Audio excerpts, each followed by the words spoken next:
ফের অ্যাকশনে ইডি। সম্প্রতি রেশন দুর্নীতি মামলায় জামিনে মুক্ত হয়েছেন অভিযুক্ত অন্যতম মূল অভিযুক্ত জ্যোতিপ্রিয় মল্লিক ওরফে বালু। দীর্ঘ 14 মাস জেলে থাকার পরে অবশেষে রেশন দুর্নীতি মামলায় জেল মুক্তি হয় প্রাক্তন খাদ্যমন্ত্রীর। বুধবার সকালে সেই রেশন দুর্নীতি মামলায় ফের মাঠে নামলো কেন্দ্রীয় তদন্তকারী সংস্থা ইডি। হাওড়া শ্যামপুকুর থানার শাসাতি এলাকায় ইডির হানা।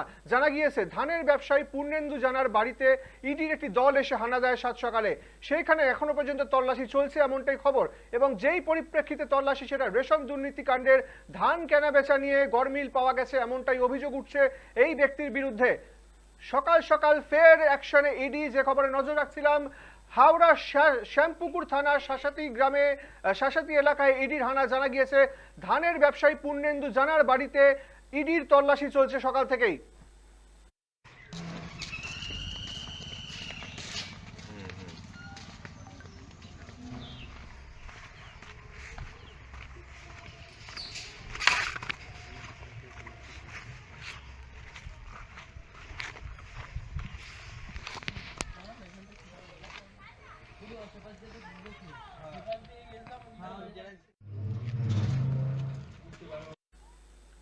এবং সেই সঙ্গে যে খবরে নজর রাখছি, রেশন দুর্নীতি মামলায় আবারও তেরে ফুরে আসরে ইডি। হাওড়ার জগৎবল্লভপুরে দক্ষিণ সন্তোষপুর এলাকায় সাত সকালে ইডির হানা। ধানের ব্যবসায়ী কৃষ্ণপদ নামের এক ব্যক্তির বাড়িতে হানা দেয় কেন্দ্রীয় তদন্তকারী সংস্থা। যে ব্যক্তির বাড়িতে হানা দিয়েছে তার নাম কৃষ্ণপদ মাল, এবং তারও ধানের ব্যবসা ছিল বলে সূত্র মারফত খবর পাওয়া যাচ্ছে। শুধুমাত্র তার বাড়ি নয়, বাড়ি সহ গোডাউনেও তল্লাশি চালানো হচ্ছে। কোনো রকম বিশৃঙ্খলা পরিস্থিতি সামাল দিতে মজুত করা হয়েছে কেন্দ্রীয় বাহিনী, অর্থাৎ কেন্দ্রীয় বাহিনী সহযোগে ফের অ্যাকশনে ইডি। রেশন দুর্নীতি মামলায় প্রাক্তন খাদ্যমন্ত্রী জেল মুক্তি হওয়ার পর থেকে আবারও ইডির যে তৎপরতা, সেই তৎপরতা নজরে আসছে। অর্পণ সিংহ রায় আমাদের প্রতিনিধি আমাদের সঙ্গে রয়েছেন। অর্পণ, সকাল সকাল ইডির হানা একেবারে দুই জায়গায় রেশন দুর্নীতি মামলায়, কি জানা যাচ্ছে? একেবারে তুমি যেটা বলছিলে, রেশন দুর্নীতি মামলায় যে খাদ্য প্রাক্তন মন্ত্রী যিনি ছিলেন জ্যোতিপ্রিয় মল্লিক এবং বাকিবুর রহমান গ্রেপ্তারের পরেই তারা যখন জামিনে মুক্তি পেয়েছেন, তারপর থেকেই আজ অর্থাৎ সকাল থেকেই দেখা গেল ইডির আধিকারিকদেরকে তল্লাশি প্রক্রিয়া চালাতে। যেমন জানা যাচ্ছে যে হাওড়ার দুটি জায়গায়, এক হচ্ছে শ্যামপুর এবং অপর হচ্ছে জগৎবল্লভপুর, এই দুটি জায়গায় কিন্তু ইডির আধিকারিকরা হানা দেন। এবং মূলত যাদের বাড়িতে বা যাদের গোডাউনে হানা দেন তারা হলেন ধান ব্যবসায়ী, এবং তাদেরই বাড়িতে সকাল থেকে ইডির আধিকারিকরা তল্লাশি প্রক্রিয়া চালিয়ে যাচ্ছেন। 5 ঘন্টা অতিক্রান্ত হয়ে গেল, ইডির আধিকারিকরা তল্লাশি প্রক্রিয়া চালিয়ে যাচ্ছেন।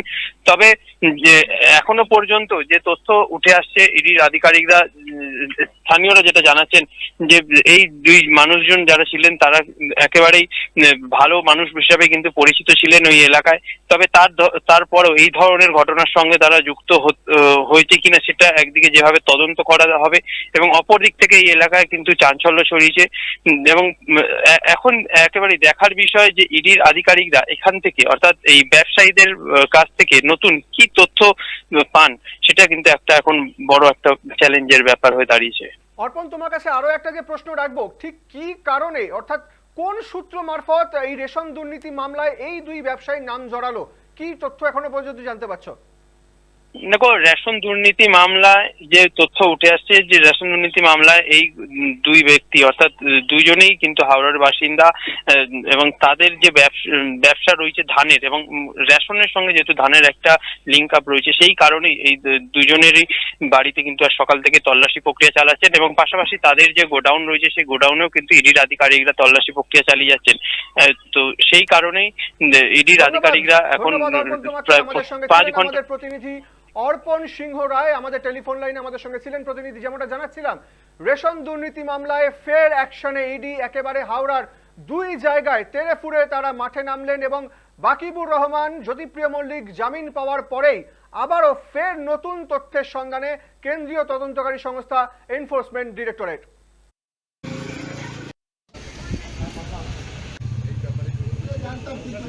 আমি ঘুম থেকে উঠে দেখছি এখন আমাদের মির্জাপাড়ার মোড়ে ইডি এসছে, আর এইগুলি তোর ভাইদের আমিও জানি, যেটা কেস তাদের 4 ভাইয়ের এইটা জায়গাটা।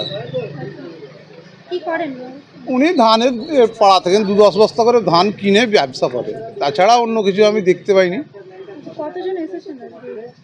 অনেকগুলি এসছে, 20-25 জন এসছে।